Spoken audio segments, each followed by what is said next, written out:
उस छोटे से कस्बे के एक कोने में तंग गलियों के बीच एक पुराना सा घर था। टूटी दीवारें, धुंधली खिड़कियां और बाहर बिखरी शराब की खाली बोतलें।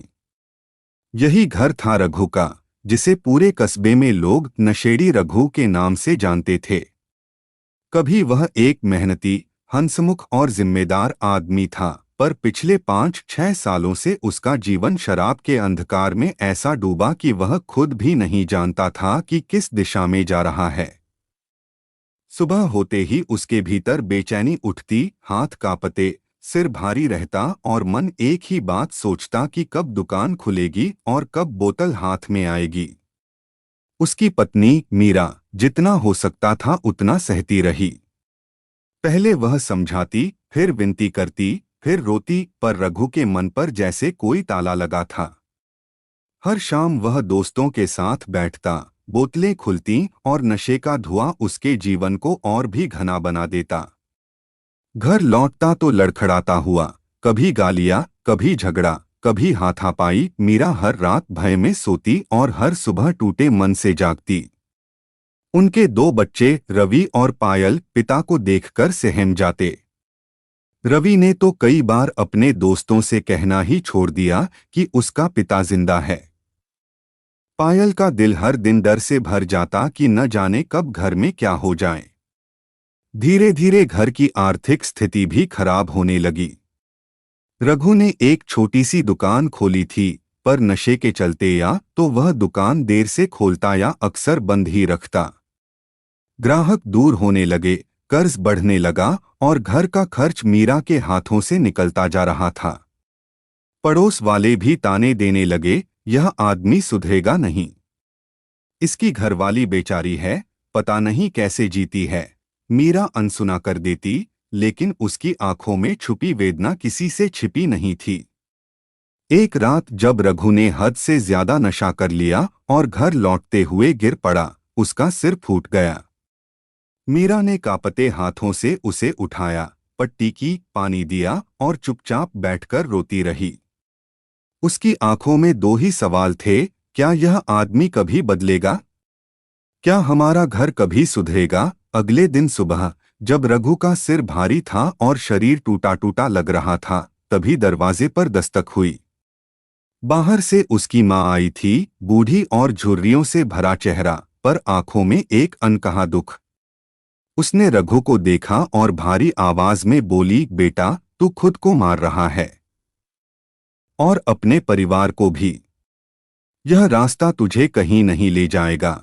रघु ने सिर झुका लिया, पर शराब की प्यास उसके भीतर किसी दानव की तरह उठ रही थी। माँ और मीरा उसे देखती रहीं, पर रघु की आंखों में कोई मजबूती, कोई उम्मीद नहीं थी। शाम होते होते वही पुराना क्रम फिर शुरू हो गया।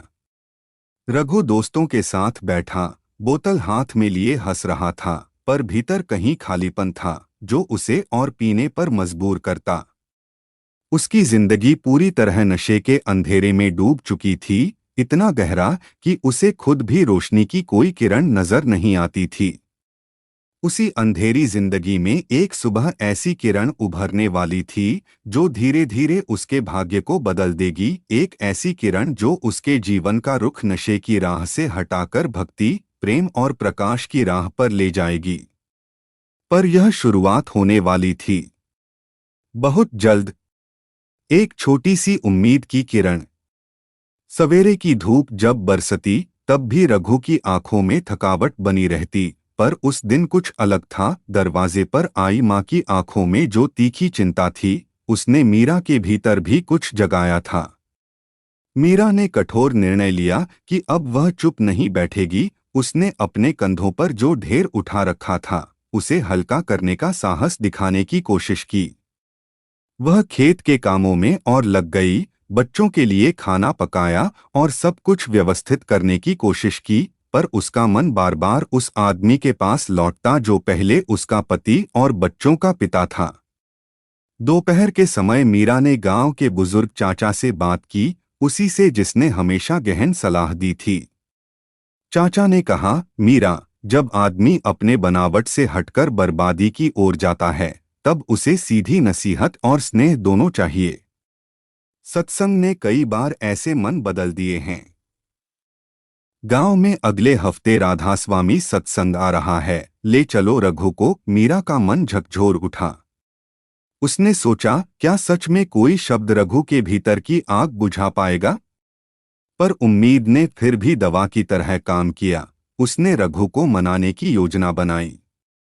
उस शाम भोजन के बाद मीरा ने धीरे से रघु के कान में कहा, रघु, कल गांव में सत्संग है, चलो एक बार साथ चलते हैं। रघु ने पहले अनमनासा किया, फिर टालने की कोशिश भी की, जैसे हर बार करता।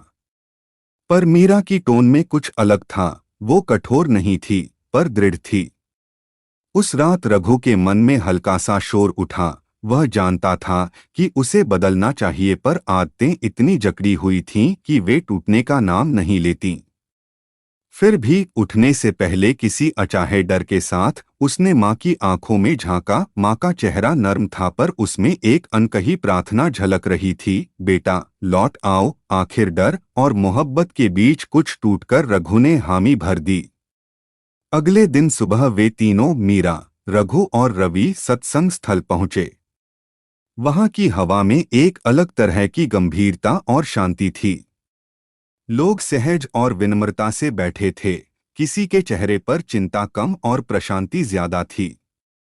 मंच पर बैठे संत के मुख से निकलती हुई वाणी धीमी मगर गहरी थी। मनुष्य जब भी अपने भीतर के सच्चे स्वर को भुला देता है, तब उसे नशा बाहर से खींचता है। पर जब उसी आत्मा को गुरु की आवाज मिलती है, तो वह मन नशे की जरूरत भूल जाता है। यह सुनते ही रघु के भीतर कोई तार झनका। वह अपने आप को असहाय मानने लगा। सभी शब्द मानो उसके लिए प्रतिध्वनित कर रहे थे। परिवार के साथ बैठा रघु पहली बार ध्यान से सुन रहा था। उसकी आंखें नम थीं, पर वह कुछ कह नहीं पा रहा था। सत्संग के बाद बाबा ने लोगों से कहा, जो मन सच में बदलना चाहता है, उसे बस एक बार नाम का स्वाद लेना होगा। नाम आता है तो दूसरों की चीजें फीकी पड़ जाती हैं। मीरा ने रात को अपने पति से कहा, देखा, तुम्हारे भीतर कुछ बचा है, बस उसे जगाने की जरूरत है। रघु ने पहली रात लंबे समय के बाद बिना झल्लाहट के सोया। उसके भीतर हल्की सी खाली जगह थी, पर वह खालीपन डर से कम और आशा से ज्यादा लगा था। अगले दिन से रघु ने छोटे छोटे कदम उठाने शुरू किए। सबसे पहले उसने खुद को नियंत्रित करने की कोशिश की। दुकान की सुई संभालने का निर्णय लिया और शाम के लिए तय किया कि वह बाहर नहीं जाएगा। पर आदतें हिलाने के लिए छोटी छोटी जंग से बड़ी लड़ाइयां लड़नी पड़ती हैं। किसी ने उसे गांव के पास बुलाया और कहा कि कुछ पुराना काम है, चलो एक दो ड्रिंक्स हो जाएं। रघु के होंठ कांपे, पर उसने याद किया कि सत्संग में क्या कहा गया था। उसने धीरे से मन में नाम जप किया और आवाज आई, बहुत हल्की पर स्पष्ट, बेटा मैं तेरे साथ हूँ। यह आवाज किसी का मेलोडी नहीं थी, यह उसकी अपनी आत्मा का ही स्वर था, जो गुरु की कृपा से सामने आया था। रघु ने ठान लिया कि वह हाँ नहीं कहेगा। उसने उन लोगों को विनम्रता से टाल दिया और घर लौट आया। घर लौटकर उसने महसूस किया कि पहली बार उसने अपनी इच्छा से किसी बुरी आदत से मना किया है। यह एक छोटी सी जीत थी, पर घर में मीरा की आंखें चमकी हुई थीं। उसे पता था कि शायद उसकी कोशिशों में अब सार्थक परिवर्तन आने लगे हैं। रघु ने अगले कुछ दिनों में ध्यान और सिमरन की प्रैक्टिस धीरे धीरे की। शुरुआत में मन भागता, यादें आती, पुरानी आदतें पुकारती, पर हर बार वह शांत बैठकर नाम में लौट आता। गांव के कुछ लोग जो पहले उसकी हालात देखकर हंसते थे, वे अब हैरान हो रहे थे। वे देख रहे थे कि नशेड़ी रघु हर दिन थोड़ा थोड़ा बदल रहा है। वह सुबह जल्दी उठता, दुकान व्यवस्थित करता, बच्चों के होमवर्क में मदद करता और शाम को मामूली सेवा कार्य करता। सबसे बड़ा बदलाव मीरा के चेहरे पर था। उसकी आंखों में वह थकान कम हो गई और मुस्कान की झलक वापस आ गई। रघु के भीतर की आवाज, जो अचानक आई थी, अब बार बार गूंजने लगी, मत डर, मैं हूं तुम्हारे साथ। यह स्वर जितना बाहर से प्रेरित था, उतना ही भीतर की उसकी सुध-बुध की प्रतिध्वनि भी बन गया। और यही छोटी छोटी जीतें धीरे धीरे उसके जीवन की बड़ी लड़ाइयों के लिए तैयारी कर रही थीं। रघु ने बदलाव की ओर पहला कदम तो रख दिया था, लेकिन असली लड़ाई अभी शुरू ही हुई थी। नशा कोई साधारण आदत नहीं होता, वह एक जकड़ है जो धीरे धीरे आदमी की नसों में, उसकी सोच में, उसके व्यवहार में और यहाँ तक कि उसकी आत्मा में धंस जाता है। रघु भले ही सत्संग सुनकर लौटा था, पर उसके भीतर की ज्वालामुखी अभी शांत नहीं हुई थी। सत्संग के तीसरे दिन सुबह वह दुकान खोलने निकला, लेकिन रास्ते में पुरानी मंडली मिल गई, 4-5 दोस्त जिनके साथ वह हर शाम बैठकर पीता था। उनमें से एक ने मजाक में कहा, अरे रघु, सुना है अब बाबा बन गया है तू? सत्संग गया था? सब हंसने लगे। रघु ने हल्की मुस्कान देकर कहा, हाँ गया था। अच्छा लगा। यह सुनते ही दूसरे ने बोतल की थैली ऊपर उठाकर कहा, चल फिर आज ये खत्म करते हैं। सत्संग वत्संग बाद में। पहले दिमाग ताज़ा कर। शराब की बोतल का चमकता कांच देखते ही रघु के मन में दुविधा फैल गई। उंगलियों में अचानक वही पुरानी बेचैनी महसूस हुई। मन कहता, बस आज पी ले, कल से नहीं पिएगा। दूसरा मन कहता, मत कर, तुझसे वादा किया है मीरा ने, बच्चे देखेंगे तो टूट जाएंगे। और तभी एक बेहद धीमी पर स्थिर आवाज भीतर गूंजी, मत डर बेटा, मैं हूं तेरे साथ। यह कोई बाहरी आवाज नहीं थी, नहीं किसी इंसान का बोला हुआ शब्द। ये किसी गहरे तले से उठने वाला विश्वास था, एक चेतना की पुकार। रघु का दिल हल्का सा कांप गया। उसने अपने दोस्तों की ओर देखा और बोला, नहीं, आज नहीं। उसके दोस्त पहले तो जोर से हंसे, फिर चिढ़ाकर बोले, अरे वाह, ये भी बदल गया। अच्छा सुन, तू नहीं पिएगा तो हम भी नहीं पिएंगे। लेकिन सच उसके उलट था। कुछ ही सेकंड बाद उन सबने बोतल खोलकर पीना शुरू कर दिया, रघु को घेर कर। गिलास उसकी ओर बढ़ाया गया, ले बस एक घूंट। कोई बड़ी बात नहीं। रघु ने महसूस किया कि उसके भीतर की लड़ाई अब तेज हो चुकी है। उसका हाथ थोड़ा बढ़ा भी, पर उसी क्षण उसके बेटे रवि का चेहरा उसके मन में चमका, वह मासूम जो पिछले साल पापा के नशे में धुत होकर चिल्लाने के डर से स्कूल नहीं गया था। अगले ही क्षण मीरा का चेहरा याद आया, वो आंसू, वो डर, वो टूटती उम्मीदें। और सबके ऊपर वह सत्संग में सुनी एक बात फिर गूंज उठी, जब नाम का स्वाद मिल जाता है तो नशे का स्वाद खुद ब खुद फीका पड़ जाता है। रघु का हाथ ठहर गया। उसने बोतल की ओर देखा, फिर मजबूती से बोला, मुझे नहीं चाहिए, तुम लोग पी लो, मैं जा रहा हूं। दोस्तों ने उसका मजाक उड़ाया, लेकिन रघु ने इस बार उनकी नहीं सुनी। वह तेज कदमों से घर की ओर बढ़ा। हर कदम के साथ उसका मन हल्का हो रहा था, मानो किसी भारी बोझ को उतार रहा हो।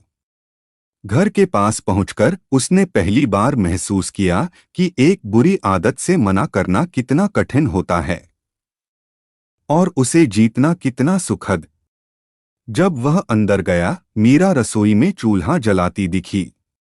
उसे देखते ही चौंकी, इतनी जल्दी आ गए? रघु ने बस इतना कहा, मीरा, आज बहुत बड़ी लड़ाई जीत आया हूं। मीरा समझ तो नहीं पाई, पर उसकी आंखों में जो शांति थी वह बहुत कुछ कह रही थी।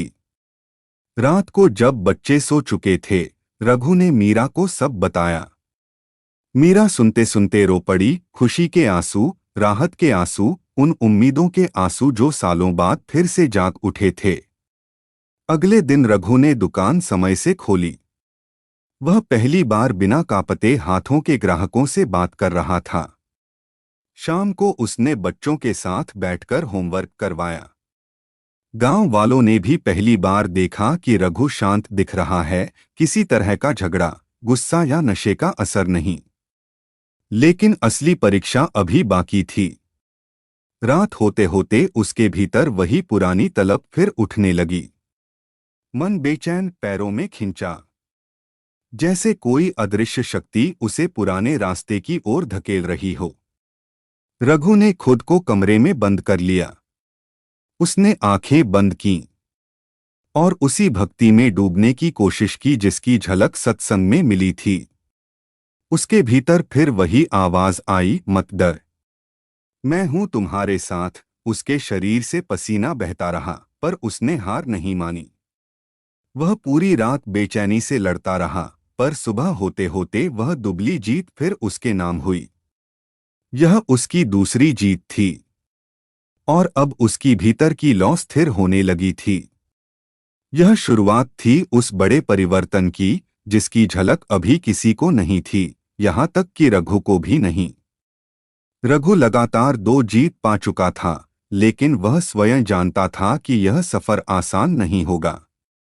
शराब के वर्षों पुराने नशे ने उसके शरीर, मन और आदतों पर गहरी पकड़ बना ली थी।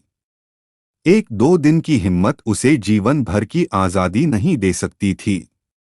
लेकिन एक बात साफ थी, उसके भीतर अब पहला दिया जल चुका था, और उस दिए की लौ बुझने नहीं देने की जिम्मेदारी अब खुद रघु को उठानी थी। अगले कुछ दिन जैसे परीक्षा के दिन थे।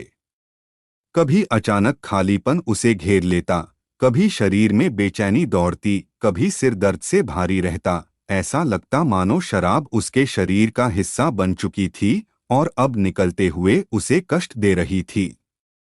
मीरा हर क्षण उसके साथ खड़ी रहती, नींबू पानी देती, सिर दबाती, ठंडा पानी पिलाती और घर में शांत माहौल बनाकर रखती ताकि रघु तनाव में न आए। एक शाम जब सूरज ढल रहे थे, रघु अपने आंगन में बैठा गहरी सांसें ले रहा था। भीतर बेचैनी फिर उठी। उसे लगा कि अब और नहीं सह पाएगा। मन तेजी से बाहर जाने की मांग कर रहा था। पुरानी मंडली, पुरानी गली, पुरानी बोतल। उसका दिमाग उस दिशा में खींच रहा था।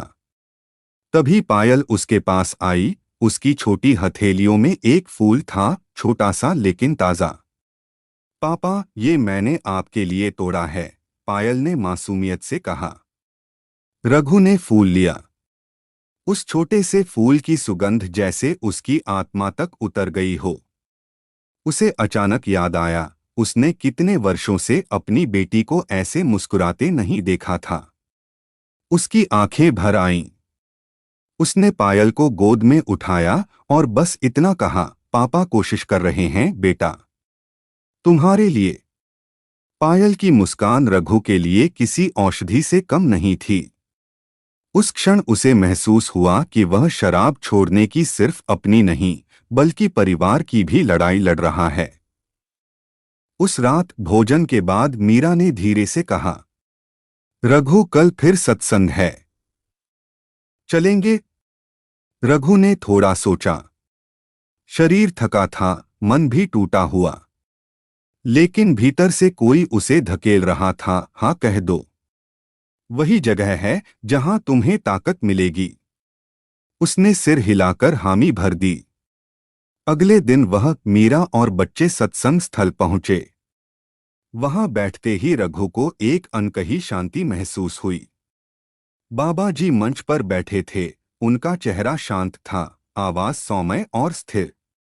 उन्होंने कहना शुरू किया, जब मन नशे की ओर भागता है तो समझ लो कि मन अंदर से खाली है। उसे किसी सहारे की जरूरत है। अगर सहारा गुरु के नाम का मिल जाए तो जीवन बदल जाता है, पर अगर सहारा शराब जैसे जहर का मिले तो मन धीरे धीरे खुद को नष्ट कर देता है। ये शब्द रघु के हृदय में सीधा उतरते गए। बाबा जी आगे बोले, शराब इंसान को कमजोर नहीं करती, उसे अंदर से खोखला बना देती है। लेकिन नाम सिमरन आत्मा को मजबूत बनाता है। जो मन गुरु से जुड़ जाए वह किसी नशे का गुलाम नहीं रहता। रघु की आंखें बंद हो गईं, और उसे एक पल को लगा कि वह जैसे किसी और दुनिया में पहुंच गया है। उसके भीतर कोई प्रकाश उभर रहा था, हल्का लेकिन पर्याप्त। जैसे कोई कह रहा हो, तुझे छोड़ने के लिए नहीं बनाया गया, उठ खड़े हो। सत्संग खत्म हुआ और रघु ने पहली बार दिल की गहराई से महसूस किया कि बदलाव सिर्फ कोशिश से नहीं, बल्कि कृपा से भी आता है। घर लौटते हुए वह रास्ते भर चुप रहा। मीरा ने सोचा कि शायद वह फिर से टूट गया है, लेकिन उसके चेहरे पर कोई निराशा नहीं थी, बल्कि एक गहरी सोच थी। उस रात जब वह लेटा तो उसे भीतर दो आवाजें सुनाई दीं। पहली आवाज पुरानी थी, चल, बस एक घूंट छोड़, कौन रहा है देख। और दूसरी आवाज नई थी, मत डर, मैं हूं तेरे साथ। रघु ने आंखें खोलकर छत की ओर देखा और पहली बार उसने उस दूसरी आवाज को चुना। अगली सुबह उसने खुद से वचन लिया, आज नहीं, चाहे जो हो जाए। फिर दूसरा दिन, फिर तीसरा। हर दिन छोटी छोटी जीतें, हर रात थोड़ी थोड़ी शांति। और धीरे धीरे वह अंधेरा जो सालों से उसके भीतर था हिलने लगा, उसकी पकड़ ढीली होने लगी। बदलना अब सिर्फ उसका सपना नहीं था, उसका दृढ़ निर्णय बन चुका था। उसके भीतर की लड़ाई जारी थी, पर जीत का पल अब ज्यादा दूर नहीं था। रघु अब बदलाव की राह पर था, लेकिन यह राह सीधी नहीं थी। कई बार उसे लगता कि वह संभल रहा है, फिर अचानक मन उसे पुराने अंधेरे की ओर खींचने लगता। लेकिन हर बार वो भीतर उठने वाली उस धीमी लेकिन दृढ़ आवाज को याद करता, मत डर, मैं हूं तेरे साथ। यह आवाज उसके लिए किसी अदृश्य ढाल की तरह बनती जा रही थी। एक सुबह रघु दुकान पर बैठा था। पहले जो दुकान वीरान रहती थी, अब धीरे धीरे ग्राहक लौटने लगे थे। रघु का व्यवहार बदल चुका था, वह शांत, विनम्र और गंभीर दिखता। गांव के बुजुर्ग भी उसके पास आते और कुछ नया ही सम्मान उसके प्रति उभरने लगा था। लेकिन मन की लड़ाई वहीं मौजूद थी। दोपहर के समय वह अकेला दुकान में बैठा था, तभी पुराना साथी राजन आया, जिसके साथ उसने अनगिनत रातें शराब में बिताई थीं। राजन बोला, रघु, सुना है तू सुधर रहा है। चल आज एक पुराने दिनों की तरह बैठते हैं, बस थोड़ी सी। किसी को क्या पता लगेगा। रघु का दिल एक पल को लड़खड़ा गया। वह जानता था कि अगर उसने आज गलती की तो पिछले हफ्तों की सारी मेहनत पानी हो जाएगी। उसके सामने दो रास्ते थे, एक आसान लेकिन विनाशकारी, दूसरा कठिन लेकिन सही। तभी दुकान के कोने में रखी गुरु महाराज की तस्वीर उसकी नजरों में पड़ी। मीरा ने कुछ दिन पहले ही तस्वीर वहां रखी थी, यह कहकर कि यह तेरी हिम्मत बढ़ाएगी। तस्वीर के नीचे लिखा था, नाम में शक्ति है, मन को जीतने की ताकत। रघु को ऐसा लगा जैसे उस तस्वीर में से कोई उसे देख रहा है। उसने धीरे से कहा, राजन, अब यह रास्ता मेरा नहीं है। राजन हंसकर बोला, अरे यार, तू तो सच में बाबा बन गया। लेकिन रघु इस बार दृढ़ था, हो सकता है, पर मेरी जिंदगी इसी से बचेगी। राजन भले नाराज होकर चला गया, पर रघु ने एक और बड़ी जीत हासिल कर ली थी। जब वह घर लौटा, मीरा के चेहरे पर संतोष की चमक थी। उसने आंखों से ही पूछ लिया, सब ठीक? रघु ने मुस्कुराकर कहा, हाँ, आज मैं फिर गिरने से बच गया। उस रात मीरा ने उसे कहा, रघु, मैं जानती हूं कि यह आसान नहीं है, पर याद रखो, गुरु की कृपा तब मिलती है जब इंसान मेहनत खुद करता है। वह पहला कदम हमारा होता है, बाकी रास्ता वो खुद आसान कर देते हैं। इन शब्दों ने रघु के भीतर नई प्रेरणा भर दी। अगले दिन जब वह दुकान खोल रहा था, तभी सत्संग मंडली के दो सदस्य उसके पास आए, रमेश और दली। दोनों ही शांत और सौम्य स्वभाव के थे। उन्होंने कहा, रघु भाई, हमें सुना है कि तुमने शराब छोड़ने की कोशिश शुरू की है। अगर चाहो तो हम हर सुबह तुम्हें नाम सिमरन में बैठा सकते हैं। रघु को भीतर से राहत मिली। उसे किसी सहारे की जरूरत थी, किसी ऐसे हाथ की जो उसे डगमगाने पर थाम सके। अगली सुबह से ही वह उनके साथ बैठने लगा। गांव के किनारे बने छोटे से सत्संग भवन में हर भोर कुछ लोग इकट्ठा होकर नाम सिमरन करते थे। वहां की शांति अलग ही थी। पंछियों की आवाज, हल्की हवा और सबके सामूहिक जप की धीमी सुखद ध्वनि। शुरुआत में रघु का मन भागता। बैठते ही विचारों की रेल चलने लगती, दुकान, घर, बीमारी, पुरानी शराब। लेकिन रमेश ने उससे कहा, मन का भागना सामान्य है, तू बस वापस नाम में लौट आ। जितनी बार मन भागे उतनी बार उसे पकड़कर वापस लाना ही असली अभ्यास है। धीरे धीरे रघु का मन स्थिर होने लगा। जब भी मन में चुभन उठती, वह आंखें बंद कर लेता और राधास्वामी जप करता। उसे महसूस होने लगा कि नाम किसी दवा की तरह है। हर बार चिंता या तलब उसे खींचती तो नाम जप उसे शांत कर देता। एक दोपहर जब वह दुकान पर अकेला बैठा था, अचानक उसे एहसास हुआ, आज सुबह से उसे शराब की तलब बिल्कुल नहीं हुई थी। उसके चेहरे पर हल्की मुस्कान आ गई, जैसे शरीर और मन दोनों धीरे धीरे साफ हो रहे थे। शाम को उसने घर का आंगन साफ किया, बच्चों के साथ खेला और मीरा के साथ रात के खाने में हंसता बोलता रहा। मीरा ने उसे देखकर कहा, आज तुम्हारी आंखों में वही चमक है जो शादी के बाद थी। कितने सालों बाद देख रही हूं। रघु चुप हो गया। उसकी आंखें भर आईं। उसने कहा, मीरा, शायद गुरुजी सच में मुझे रास्ता दिखा रहे हैं। मीरा ने उसके हाथ पर हाथ रखा, क्योंकि अब तुम रास्ता देखना चाहते हो।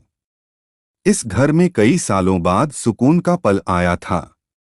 दीवारें हल्की लग रही थीं, हवा शांत और जीवन जैसे पहली बार मुस्कुराना सीख रहा था। रघु ने उस रात फैसला किया, अब मैं सिर्फ शराब नहीं छोड़ूंगा, मैं अपना जीवन वापस पाऊंगा। और यह निर्णय उसके जीवन के अगले चरण का दरवाजा खोलने वाला था, जहां असली चमत्कार शुरू होने थे। रघु अब हर सुबह नामसिमरन में बैठने लगा था। उसके भीतर एक ऐसी शांति उतर रही थी जिसका स्वाद उसने वर्षों से नहीं चखा था। जीवन में पहली बार उसे यह महसूस हो रहा था कि मन को शांत करना भी एक कला है, और यह कला गुरु की कृपा से ही आती है। लेकिन भक्ति का मार्ग आसान नहीं होता। मन बार बार पुरानी राहों पर लौटने की कोशिश करता। उसी संघर्ष के बीच एक दिन कुछ ऐसा हुआ जिसने रघु के भीतर के प्रकाश को पहले से कहीं ज्यादा उज्जवल कर दिया। उस शाम दुकान जल्द बंद हो गई क्योंकि मौसम अचानक खराब होने लगा था। आसमान में बादल घिर गए थे और हवा में घबराहट सी थी। रघु घर लौट रहा था कि रास्ते में उसे उसका पुराना दोस्त माधव मिला, जो शराब में उससे भी कई कदम आगे था। माधव लड़खड़ाता हुआ खड़ा था और बोतल उसकी जेब से लगभग गिरने वाली थी। उसने रघु को देखकर कहा, अरे रघु भाई, चल ना, आज हम पुराने दिनों की तरह बैठते हैं। ये देख, बोतल भी बढ़िया वाली है। रघु रुक गया। उसे लगा जैसे समय पलटकर उसी मोड़ पर ले आया हो जहां पहले वह हमेशा हार जाता था। माधव की आंखों में शराब का नशा था, लेकिन उनके पीछे कहीं एक दर्द भी छिपा था जिसे रघु भली भांति पहचानता था। वह दर्द वही था जिससे वह खुद वर्षों तक गुजरा था, अंदर की खालीपन का दर्द। माधव बोला, तू बदल गया है क्या? सब कह रहे हैं तू अब सत्संगी बन गया है। उसके शब्दों में व्यंग्य था, लेकिन रघु के मन में कोई चोट नहीं लगी। उसने शांत स्वर में कहा, हाँ माधव, मैं बदल रहा हूं, कोशिश कर रहा हूं। माधव हंसा, किस लिए? ये दुनिया नहीं बदलने वाली, लोग नहीं बदलने वाले, फिर क्यों खुद को रोक रहा है? यह सवाल गहरा था। रघु ने हल्की मुस्कान के साथ जवाब दिया, दुनिया बदले न बदले, लेकिन मैं तो बदल सकता हूं। और अगर मैं बदलूंगा तो शायद मेरा घर बदल जाएगा। शायद मेरे बच्चे डर के साथ नहीं, प्यार के साथ बड़े होंगे। माधव चुप हो गया। शायद इन शब्दों ने उसके भीतर कहीं चोट लगाई। लेकिन तभी उसने बोतल निकालकर रघु की ओर बढ़ाई। चल, बस एक घूंट, आज के बाद मत पीना, लेकिन इस वक्त मुझे छोड़ मत। रघु हिल गया, क्योंकि पहली बार उसे एहसास हुआ कि माधव उसे शराब के लिए नहीं बल्कि सहारे के लिए बुला रहा है। वह एक असहाय व्यक्ति था जो अपने दुखों से भागने की कोशिश कर रहा था, उसी तरह जैसे रघु वर्षों से भागता आया था। उस क्षण रघु के मन में वही आवाज गूंजी, मत डर, मैं हूं तेरे साथ। और आज उसके साथ भी। उसने धीरे से बोतल माधव के हाथ से ली, लेकिन खोलने के लिए नहीं, उसे जमीन पर रख दिया। फिर बोला, माधव, अगर तू चाहे तो मेरे साथ चल, बस आज की रात। चल घर चल, मीरा खाना बनाएगी, बच्चे भी होंगे। चल, एक रात नशे से दूर रहकर देखते हैं। माधव उसकी ओर लंबे समय तक देखता रहा। उसकी आंखें हल्की सी नम हो गईं। उसने बोतल उठाई और दूर फेंक दी। रघु समझ गया, यह गुरु की कृपा की पहली बड़ी झलक थी। उसने माधव को घर लाया, उसे खाना खिलाया, बच्चों से मिलवाया। मीरा ने भी करुणा से उसका स्वागत किया और उसे साफ कपड़े दिए। वह पूरी रात घर में रहा, शांत, नशे से दूर, भय से दूर। अगली सुबह माधव ने जाते जाते रघु का हाथ पकड़ा और कहा, अगर मैं बच गया तो तेरी वजह से बचूंगा। रघु के दिल में एक अजीब सी गर्माहट फैल गई। वह समझ रहा था कि आज उसने सिर्फ अपने लिए नहीं बल्कि एक और आत्मा के लिए भी लड़ाई लड़ी है। उस दिन जब वह सत्संग भवन में पहुंचा तो बाबा जी कह रहे थे, जो मन स्वयं सुधरता है वह दूसरों को भी सुधारने की शक्ति रखता है। नाम की ताकत केवल भीतर नहीं बसती, वह बाहर भी फैलती है। जो खुद रोशनी पकड़ लेता है वह अंधेरे में चलने वालों के लिए भी दीपक बन जाता है। ये वचन सुनकर रघु की आंखें भर आईं। वह मन ही मन बोला, सतगुरु, अगर यह आपकी कृपा का छोटा सा फल है तो मैं जीवन भर यह मार्ग नहीं छोड़ूंगा। उसके भीतर का प्रकाश अब तेज होने लगा था और यह प्रकाश आगे और भी चमत्कार करने वाला था। रघु के जीवन में अब एक नया अध्याय शुरू हो चुका था। वह हर सुबह नाम सिमरन करता, दुकान पर ईमानदारी से काम करता और शाम को परिवार के साथ वक्त बिताता। उसके भीतर एक अजीब सी स्थिरता आ रही थी, जैसे कोई अदृश्य हाथ हर पल उसके दिल पर करुणा का लेप लगा रहा हो। लेकिन मन की यात्रा सीधी रेखा नहीं होती। कई बार भीतर से झंझावात उठते हैं, कई बार पुराने घाव जागते हैं। रघु भी इस परीक्षा से अछूता नहीं था। एक सुबह मीरा ने कहा, रघु, आज गांव के बड़े सत्संग में चलें। बाबा जी खुद आने वाले हैं। रघु ने हाँ में सिर हिलाया, लेकिन पूरे दिन उसका मन थोड़ा विचलित रहा। दुकान पर ग्राहक आए जाएं, पर उसका ध्यान बार बार किसी अनजानी बेचैनी पर टिक जाता। शाम होने से पहले उसने दुकान जल्दी बंद कर दी और परिवार के साथ सत्संग की ओर चल पड़ा। सत्संग स्थल पर भारी भीड़ थी, लेकिन माहौल शांत था। लोग दूर दूर से आए थे और हर कोई जैसे अपने अंदर कोई छुपा भार लेकर आया था। बाबा जी मंच पर आए तो भीड़ एकदम स्थिर हो गई। उनकी आवाज में इतनी शक्ति थी कि जैसे हर शब्द सीधे दिल पर गिरता हो। उन्होंने कहा, कई लोग सोचते हैं कि नशा शरीर का रोग है, पर असल में यह मन का रोग है। मन खाली हो तो नशे को पकड़ता है, मन अस्थिर हो तो नशे में गिरता है। मन भटके तो नशा उसके लिए सहारा बन जाता है। लेकिन जब मन नाम में टिक जाता है तब वही मन लोहे से कमल बन जाता है। रघु ने आंखें बंद कर लीं। बाबा जी के शब्द उसके भीतर उतरते चले गए। फिर बाबा जी बोले, जो आदमी अपने मन को जीत ले, संसार को जीत लेता है। मन कमजोर तो आदमी कमजोर, मन मजबूत तो आदमी महाबली। इन वचनों ने रघु को जैसे हिला दिया। उसे लगा बाबा जी सीधे उसी से बात कर रहे हैं। सत्संग खत्म होने के बाद वह परिवार के साथ लौट रहा था। रास्ते में अचानक उसे याद आया, कुछ महीने पहले इसी रास्ते पर वह लड़खड़ाते हुए नशे में धुत घर लौट रहा था। आज उसी रास्ते पर वह सीधी रीढ़ से, स्वच्छ मन से परिवार संग चल रहा था। भीतर एक अजीब सी रोशनी चमक उठी। लेकिन उस रात एक बड़ा संघर्ष उसका इंतजार कर रहा था। आधी रात को अचानक उसके शरीर में बेचैनी उठने लगी, हाथ कांपे, दिल तेज धड़कने लगा, पसीना घटाटोप बहने लगा।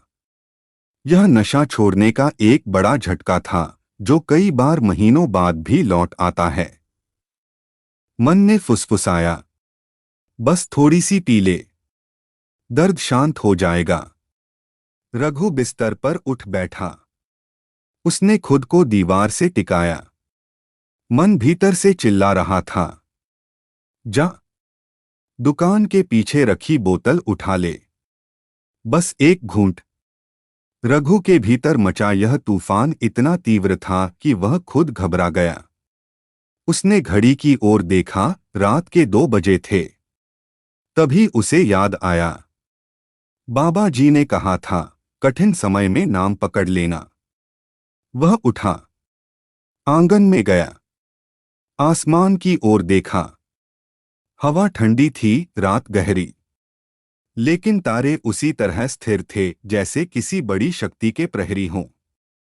रघु ने आंखें बंद करके धीमे धीमे जप शुरू किया।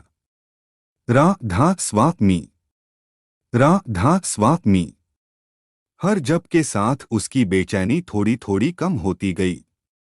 उसके भीतर वही आवाज फिर गूंजी, मत डर बेटा, मैं हूं तेरे साथ, तू अकेला नहीं है। और बस उस आवाज ने जैसे उसके भीतर के सारे तूफानों को शांत कर दिया। मन स्थिर हो गया, दिल हल्का हो गया, और वह वही आंगन में बैठा रहा जब तक उसकी तलब पूरी तरह समाप्त नहीं हो गई। सुबह जब मीरा उठी, उसने रघु को वहीं बैठे पाया, थका हुआ लेकिन चेहरे पर अपार शांति। वह उसके पास आई और बोली, रघु, रात ठीक से सो पाए? रघु ने मुस्कुराकर कहा, मीरा, मैं जागा जरूर, पर हार नहीं मानी। और आज लगता है कि गुरुजी सच में मेरे हर कदम पर नजर रख रहे हैं। मीरा की आंखें भर आईं। वह जानती थी आज रघु के भीतर एक नई शक्ति जन्मी है। वह शक्ति जिसने न सिर्फ नशे को हराया बल्कि उसकी आत्मा के भीतर विश्वास का दीपक जला दिया। उस दिन से रघु का मन पहले से कहीं ज्यादा स्थिर हो गया। वह हर छोटे बड़े संघर्ष में नाम का सहारा लेता, और उसे महसूस होने लगा कि गुरु की कृपा सिर्फ बाहर से नहीं आती, वह भीतर जागी शक्ति बनकर हर कदम पर मार्गदर्शन करती है। उसके जीवन का असली चमत्कार अब शुरू हो चुका था। धीरे धीरे दिन बीतते चले गए और रघु का जीवन बदलता गया। वह पहले जैसा रघु अब कहीं नहीं था। न चेहरे पर वह बोझ, न आंखों में वह भय, न हर वक्त वह बेचैनी। उसकी जगह एक नया आदमी जन्म ले रहा था, शांत, धैर्यवान और भीतर से मजबूत। घर में वातावरण उसी अनुसार बदलने लगा। दीवारें जो कभी झगड़े और चीखों की गवाह थीं, अब बच्चों की हंसी से गूंजतीं। रसोई में जो कभी तनाव का धुआं उठता था, अब मीरा की मधुर गुनगुनाहट सुनाई देती। छोटे से आंगन में सुबह सुबह रघु का बैठकर नाम जप करना घर में एक दिव्य ऊर्जा भर देता था। लेकिन यह बदलाव सिर्फ घर तक सीमित नहीं था। गांव के लोग भी उसकी ओर अब नए सम्मान से देखते। जो लोग पहले उसके नाम से ही मुंह सिकोड़ लेते, वे अब उसके पास सलाह लेने आते। कुछ लोग छुपकर कहते, रघु भाई, हमें भी बताओ, तुमने नशा कैसे छोड़ा? हमें भी यह राह दिखाओ। रघु मुस्कुराकर कहता, मैंने नहीं छोड़ा, गुरु जी की कृपा ने छुड़वाया। मैं तो बस चल पड़ा था, उन्होंने रास्ता आसान कर दिया। दुकान भी अब अच्छी चलने लगी थी। ग्राहक भरोसे से आते, क्योंकि अब रघु का व्यवहार पहले जैसा गुस्से भरा नहीं था, बल्कि संतुलित और विनम्र था। गांव के बच्चे भी उसके पास आकर चॉकलेट मांगते और वह प्यार से उन्हें देता। बहुत समय बाद उसे महसूस हो रहा था कि वह समाज में फिर से सम्मानित हो रहा है, एक गरिमा जो उसने स्वयं अपनी गलतियों से खोई थी। एक दिन दोपहर के समय सत्संग मंडली के लोग रघु को बुलाने आए। उन्होंने कहा, रघु भाई, अगले सप्ताह गांव के बाहर बड़ा कार्यक्रम है, सेवा करनी है। बर्तन धोने, पानी भरने, जगह तैयार करने में लोगों की जरूरत है। रघु ने बिना सोचे कहा, मैं भी सेवा करूंगा। सेवा के उस दिन सुबह सुबह वह पहुंच गया। वहां कई लोग काम में लगे थे। कोई सफाई कर रहा था, कोई व्यवस्था संभाल रहा था, कोई बर्तन धो रहा था। रघु ने भी झाड़ू उठा ली और पूरे ध्यान से काम में लग गया।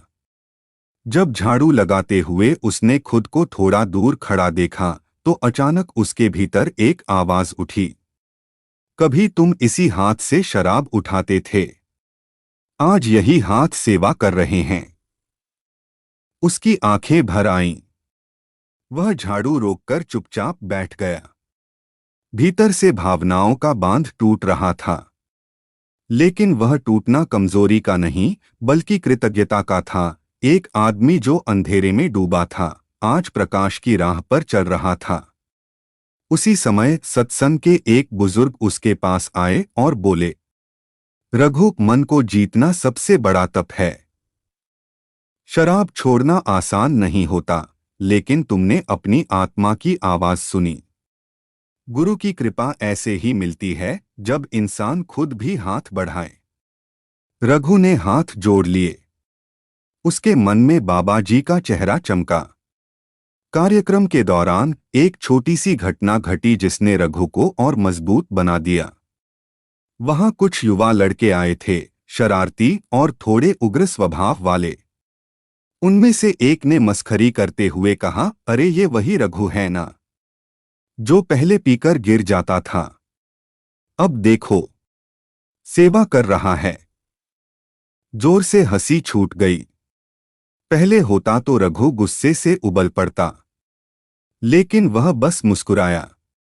धीरे से बोला, हाँ भाई, वही हूं, लेकिन अब वह रघु नहीं हूं। गुरु कृपा ने नया जन्म दिया है मुझे। यह सुनकर वे लड़के भी चुप हो गए। उनकी हंसी धीरे धीरे सिमट गई। बुजुर्गों ने पास आकर कहा, रघु, तूने बड़ी परीक्षा पास कर ली। सबसे बड़ी जीत वो है जिसमें इंसान खुद को काबू में रखे। सेवा के बाद रात को घर लौटते हुए रघु के मन में अजीब सी सुगंध फैली हुई थी। वह चल रहा था, लेकिन ऐसा लग रहा था जैसे उसके कदम धरती को छू भी नहीं रहे। भीतर इतनी शांति थी कि वह समझ नहीं पा रहा था कि यह वही आदमी है जो कभी नशे के धुएं में डूबा था। आज तो वह एक चलती फिरती प्रेरणा बन चुका था। उस रात मीरा ने पूछा, रघु, आज सेवा कैसी लगी? रघु की आंखों में चमक थी। मीरा, मुझे लगा जैसे मैं स्वयं को फिर से पा रहा हूं। जैसे कोई भीतर से कह रहा था, बेटा, यही तेरी राह है। मीरा के चेहरे पर गर्व उतर आया। वह बोली, रघु, तुम बदल नहीं रहे, तुम खिल रहे हो। और सच में रघु अब सिर्फ बदल नहीं रहा था, वह रूपांतरित हो रहा था। और यह रूपांतरण उसके जीवन को एक और बड़े मोड़ की ओर ले जाने वाला था, जहां असली चमत्कार पूरी तरह प्रकट होने वाला था। रघु के जीवन में परिवर्तन अब सबके सामने स्पष्ट होने लगा था। गांव वाले जब सुबह खेतों की ओर जाते तो देखते कि रघु सबसे पहले उठकर दरवाजे के बाहर बैठा सिमरन कर रहा है। हल्की हवा बहती, आंगन में नीम का पेड़ झूमता और रघु के होठों पर राधा स्वामी की शांत गूंज फैलती रहती। कई बार तो लोग उसके पास चुपचाप आकर बैठ जाते, जैसे उसके सिमरन में कोई अलौकिक शांति छिपी हो। पर गुरु कृपा ने अभी पूरी तरह अपने रंग नहीं दिखाए थे, वह असली चमत्कार अभी बाकी था। एक शाम जब सूरज ढल रहा था और गांव में हल्की पीली रोशनी फैल रही थी, अचानक रघु के घर पर दस्तक हुई। एक आदमी, गांव से लगभग 20 किलोमीटर दूर के कस्बे का रहने वाला, थका हारा सा खड़ा था। उसने रघु को देखते ही कहा, भाई, सुना है तुमने नशा छोड़ दिया और गुरु कृपा से संभल गए। रघु ने विनम्रता से सिर हिलाया। आदमी बोला, मेरा छोटा भाई भी शराब में डूब गया है, घर बर्बाद कर दिया है, मां बीमार है, पिता टूट गए हैं, कोई रास्ता नहीं मिल रहा। तुम चलोगे, उसे समझा दोगे? रघु एक पल के लिए सन्न रह गया। उसे लगा जैसे वर्षों बाद किसी ने उसकी बदली हुई पहचान को स्वीकार किया है। वह बोला, हाँ, मैं चलूंगा, लेकिन मैं कुछ नहीं करूंगा। जो करेगा वो गुरु कृपा करेगी। जब वे उस घर पहुंचे तो वहां तनाव का माहौल था। लड़का, जिसका नाम रमेश था, पूरी तरह नशे में था, जमीन पर पड़ा हुआ, बिखरे बाल, कांपते हाथ और लाल आंखें, जैसे वह जीवन से हार चुका हो। उनकी मां रोती हुई बोली, बेटा, इसे बचा लो, वरना हम सब खत्म हो जाएंगे। रघु उनके पास बैठ गया। रमेश बड़बड़ाते हुए बोला, तुम कौन हो? मुझे उपदेश देने आए हो? रघु ने उसकी आंखों में देखा। वह बोला, नहीं भाई, मैं तुम्हें कुछ सिखाने नहीं आया। मैं तो वही हूं जो तुम हो। मैं भी उसी अंधेरे से लौटा हूं जिसमें तुम फंसे हो। रमेश थोड़ा शांत हुआ, शायद इसलिए कि उसे अपनापन महसूस हुआ। रघु बोला, मैं भी पीता था, इतना कि घर टूट गया था, परिवार रोता था, आत्मा रोती थी। लेकिन एक दिन गुरु जी की आवाज आई, मत डर, मैं हूं तुम्हारे साथ, और बस। उस दिन के बाद सब बदल गया। रमेश की आंखों में पहली बार रुचि की हलचल दिखी। रघु ने उसकी पीठ पर हाथ रखा। चलो, उठो, मेरे साथ चलो, सिर्फ एक बार सत्संग में बैठोगे। रमेश पहले तो मना करता रहा, लेकिन आखिरकार उसकी मां की विनती ने दिल पिघला दिया। वे उसे लेकर गांव के पास होने वाले सत्संग में पहुंचे। जैसे ही रघु और रमेश पंडाल में बैठे, वहां की हवा बदल गई। हल्की धूप, शांत वातावरण और संगत की मधुर आवाज। गुरु वचन शुरू हुए। मनुष्य जब अपना मन हार जाता है, तब संसार उसे हरा देता है, लेकिन जब वह नाम में टिक जाता है, तब पूरा संसार उसका सहारा बन जाता है। ये शब्द रमेश के सीने में ऐसे लगे जैसे किसी ने बंद कमरे में अचानक खिड़की खोल दी हो। फिर वचनों में आया, नशा कभी आनंद नहीं देता, वह सिर्फ दुख का द्वार खोलता है। सच्चा आनंद तो नाम का रस है, जो आत्मा को मुक्त करता है। रमेश का शरीर जैसे ढीला पड़ गया, आंखें नम होने लगीं। पहली बार उसे लगा कि कोई उसे समझ रहा है, बिना उसे नीचे दिखाए। सत्संग खत्म होने के बाद रघु ने उससे कहा, देख भाई, मैं यह नहीं कह रहा कि तू आज ही बदल जाएगा, लेकिन पहला कदम उठा ले, बाकी कदम गुरु खुद उठा लेंगे। रमेश खड़ा हुआ, रघु के गले लग गया और फूट फूट कर रो पड़ा, मुझे बचा लो भाई, मैं थक गया हूं इस नशे से। उस पल रघु को लगा कि गुरु कृपा उसके माध्यम से काम कर रही है। एक नशेड़ी दूसरे नशेड़ी को रास्ता दिखा रहा था, पर असली रास्ता तो गुरुजी दिखा रहे थे। उस दिन के बाद रमेश रोज सुबह रघु के पास आता। रघु उसे सिमरन सिखाता, उससे बात करता, उसे अपनी यात्रा सुनाता। धीरे धीरे रमेश की आंखें चमकने लगीं, कदम संभलने लगे। उसके परिवार में भी शांति लौटने लगी। गांव के लोग अब कहते, यह चमत्कार है। लेकिन यह चमत्कार सिर्फ रघु का नहीं, गुरु कृपा का है। रघु हर बार मुस्कुराकर कहता, मैं तो बस एक माध्यम हूं। बदलना तो उन्होंने ही है। लेकिन दुनिया जानती थी, रघु सिर्फ बदला नहीं था, वह अब किसी और की जिंदगी का प्रकाश बन चुका था। और यही गुरु कृपा का सबसे बड़ा चमत्कार था। रघु के जीवन में आए परिवर्तन ने न केवल उसके घर बल्कि पूरे गांव का माहौल बदल दिया था। कभी लोग उससे कतराते थे, उसके घर के पास आने से भी डरते थे, लेकिन अब वही लोग उसके द्वार पर बैठकर शांति महसूस करते थे। सुबह के समय जब रघु आंगन में बैठकर सिमरन करता, तो लगता जैसे पूरे वातावरण में कोई अदृश्य प्रकाश फैल रहा हो। गांव के कई लोग जो पहले कभी नाम सिमरन में रुचि नहीं रखते थे, अब उससे पूछने आते, भाई यह शांति कैसे मिली? रघु हमेशा एक ही बात कहता, मैंने नहीं किया, यह सतगुरु की कृपा है। रमेश, जिसके जीवन से अंधेरा हटने लगा था, अब हर दिन रघु के साथ बैठता। कभी वह अकेले सिमरन नहीं कर पाता था, पर समय के साथ उसकी आत्मा में भी वह प्रकाश जगने लगा जो रघु को मिला था। एक दिन रमेश की मां आई, रघु के पैरों में गिर पड़ी और बोली, बेटा तूने मेरे घर का दीपक वापस जला दिया।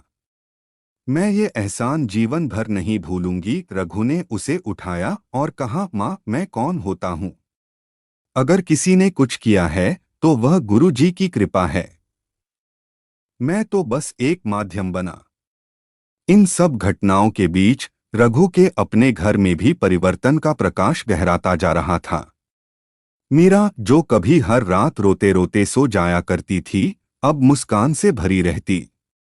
उसके चेहरे पर वही पुराना उजाला लौट रहा था जो उसने कभी रघु से विवाह के समय देखा था। बच्चे जो पहले पिता से डरते थे, अब उसके पास बैठकर कहानियां सुनते।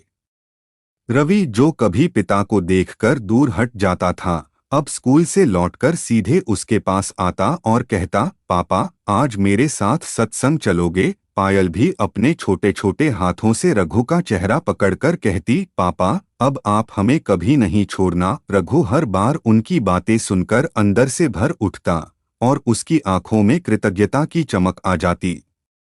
एक रविवार को पूरे गांव में बड़े सत्संग की घोषणा हुई।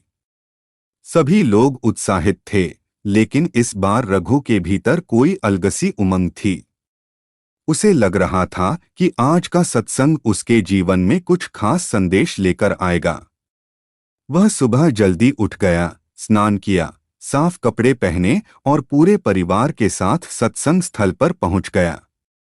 वहां भीड़ उमड़ रही थी, हर कोई शांत बैठा था, हर कोई गुरु शब्द सुनने के लिए आतुर। जब बाबा जी पंडाल में आए तो एक अद्भुत निस्तब्धता फैल गई, जैसे पूरा वातावरण एक ही सांस में रुक गया हो। बाबा जी ने वचन शुरू किए, मनुष्य का जीवन बदलता है जब उसका मन बदलता है। जो मन नाम से जुड़ जाता है, उसके जीवन में चमत्कार अपने आप होने लगते हैं। और जब कोई नशे से निकलकर नाम में लगता है, समझ लो कि वह आत्मिक जन्म ले चुका है। यह सुनते ही रघु की आंखें भर आईं। उसे लगा कि यह वचन उसी के लिए हैं। फिर बाबा जी ने कहा, जिसने अपने जीवन में प्रकाश पाया, उसे चाहिए कि वह दूसरों के लिए दीपक बने। नाम केवल स्वयं के लिए नहीं, बल्कि संसार के लिए भी किया जाता है। जो बदला है वह दूसरों को बदलने में मदद करे, यही सच्ची सेवा है। रघु का सिर अनायास झुक गया। उसके भीतर एक गहरा भाव उठने लगा। शायद इसीलिए गुरुजी ने मुझे बदला, ताकि मैं दूसरों का सहारा बन सकूं। सत्संग समाप्त होने के बाद बाबा जी पंडाल के पास से गुजर रहे थे। भीड़ थी, धक्का मुक्की थी, पर तभी उनकी नजर अचानक रघु पर पड़ी। वह ठिठक गए। रघु का दिल जोर से धड़कने लगा। बाबा जी ने बस एक ही वाक्य कहा, मत डर, मैं हूं तुम्हारे साथ। रघु के पूरे शरीर में जैसे बिजली दौड़ गई। उसे लगा कि उसके सारे दुख, सारी भूलें, सारी कमजोरियां उसी क्षण समाप्त हो गईं। जैसे कोई बोझ उतार लिया गया हो। उसकी आंखों से बड़े बड़े आंसू निकलने लगे। मीरा, बच्चे, रमेश सब सन्न खड़े थे।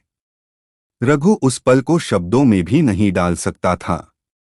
वह जानता था, वही आवाज जिसने उसे बदला था, वही फिर से उसे जीवन का नया अध्याय दे रही थी।